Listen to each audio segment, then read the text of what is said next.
Assalamualaikum warahmatullahi wabarakatuh. Perkenalkan, nama saya Rizka Febriana dengan NIM 2305277 dari Prodi PPKN akan menjelaskan resumen materi dari pertemuan pertama sampai pertemuan terakhir tentang mata kuliah Sistem Politik Indonesia. Nah, pada materi pertama yaitu pada bab pertemuan 1 dan pertemuan 2 yaitu membahas tentang konsep, ciri-ciri, dan lingkungan sistem politik. Nah, sebelum kita masuk tentang mereka, kita akan membahas tentang pengertian sistem. Apa sih itu sistem? Sistem politik Indonesia berasal dari 3 kata, yaitu sistem, politik, dan Indonesia.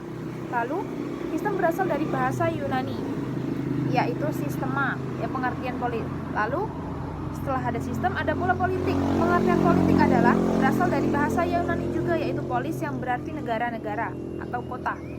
Lalu, a new handbook of politician menyebut politik adalah penggunaan kekuasaan sosial yang diperlukan. Lalu ada pula pengertian politik menurut Andrew Hayward. Yang pertama, politik sebagai seni pemerintahan. Yang kedua, politik sebagai hubungan publik. Yang ketiga, politik sebagai kompromi dan konsensus. Yang keempat adalah politik sebagai kekuasaan. Lalu kita masuk tentang sistem politik Indonesia. Sistem politik Indonesia yaitu terbagi menjadi 3 pengertian. Yang pertama, seperangkat interaksi yang diabstraksikan yang disebutkan dalam masyarakat. Yang kedua, kumpulan atau keseluruhan bagian kegiatan dalam negara Indonesia berkaitan dengan kepentingan umum. Lalu yang ketiga, sistem politik Indonesia berlaku di Indonesia baik seluruh proses utuh maupun sebagian. Lalu ada pula ciri-ciri sistem politik. Antara lain yaitu terdapatnya unit-unit dan batasan-batasan dalam sistem politik.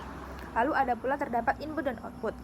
Lalu pada materi pertemuan 1 dan 2 ini juga membahas tentang lingkungan sistem politik. Lingkungan sistem politik terbagi menjadi 2, yaitu sistem politik internal dan eksternal. Untuk lingkungan internal itu masuk dalam ekologi politik. Lalu untuk lingkungan politik internasional itu berlaku tentang etiologi internasional. Lalu untuk materi pertemuan 3 dan 4 kita akan membahas tentang struktur, pendekatan, dan kapabilitas sistem politik. Apa sih itu struktur politik? Struktur politik berasal dari 2 kata, yaitu struktur dan politik.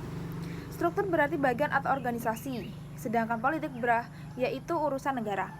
Lalu, apa sih fungsi struktur politik? Yang pertama sebagai rule making atau membuat undang-undang. Fungsi ini meliputi DPR, DPR RI, DPRD 1, DPRD 2, dan DPD.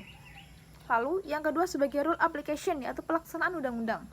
Yang ketiga sebagai rule adjudication atau mengadili pelaksanaan. Lalu, infrastruktur politik juga memiliki fungsi. Yang pertama, mendidik politik. Yang kedua, artikulasi kepentingan. Yang ketiga, agensi kepentingan. Yang keempat, rekrutmen politik. Dan kelima adalah komunikasi politik. Lalu, apa sih pendekatan sistem politik? Pendekatan sistem politik yaitu 1. Memandang lembaga pemerintah, kekuasaan, dan keyakinan politik sebagai unit analisis lebih didasarkan pada perilaku individu, organisasi, dan lembaga pemerintah. Dan ketiga, pendekatan panca perilaku yang diberikan oleh pemerintah. Lalu, pada materi pertemuan 3 dan 4 kita juga membahas tentang kapabilitas sistem politik. Kapabilitas sistem politik terbagi menjadi 6. Yang pertama yaitu kapabilitas ekstrakurikuler. Kapabilitas ekstraktif. Pada kapabilitas ekstraktif yaitu kemampuan untuk mengumpulkan sumber daya dan pendapatan negara. Yang kedua yaitu distributif. Kapabilitas distributif yaitu kemampuan untuk mendistribusikan sumber daya manfaat publik secara adil kepada seluruh masyarakat. Kan distributif sendiri kan yaitu kan penyaluran atau pendistribusian sumber daya. Lalu yang ketiga yaitu kapabilitas regulatif, yaitu mengatur dan mengadili berbagai aspek kehidupan sosial, ekonomi, dan politik. Yang keempat adalah kapabilitas simbolik. Kapabilitas simbolik berhubungan dengan peran simbolik dan restorasi negara dalam penciptaan identitas nasional. Lalu yang kelima adalah kapabilitas responsif, yaitu kemampuan pemerintah untuk menyediakan pelayanan publik dan kualitas. Yang keenam, dalam negeri dan internasional. Kemampuan ini yaitu mencoba untuk mengelola urusan integrasi. Lalu pada pertemuan 5 dan 6 yaitu membahas tentang dinamika partai politik. Nah, saat pada materi ini yaitu membahas tentang dinamika partai politik adalah ideologi. Yang kita ketahui ideologi yaitu kepentingan yang diarahkan kepada usaha memperkuat kepentingan. Dalam memperkembangkan partai politik telah berbagai fungsi dan peran yang telah dilakukan oleh sistem politik ini.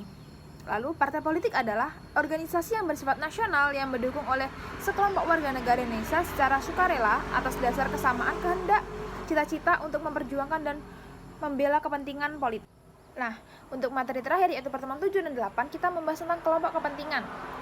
Apa sih tentang kelompok kepentingan? Kelompok kepentingan itu sama seperti interest group, yang sering didefinisikan sebagai a group of person who seeks a common cause atau which put them into political impassion with outer group of internets.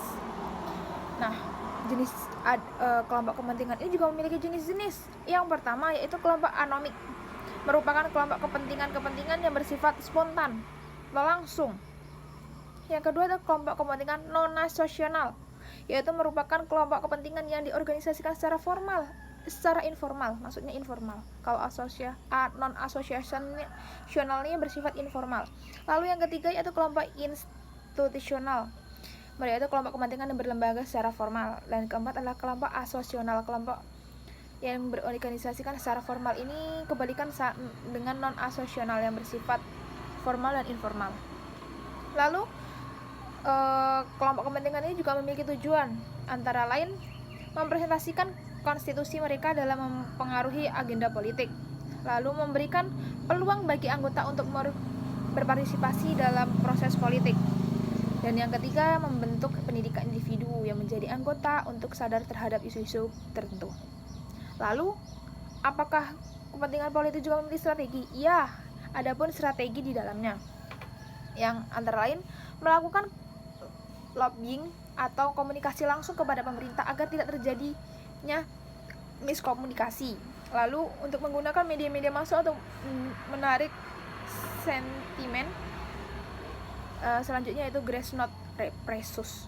Demikian resum materi yang dapat saya sampaikan dari pertemuan 1 sampai pertemuan 8. Assalamualaikum warahmatullahi wabarakatuh.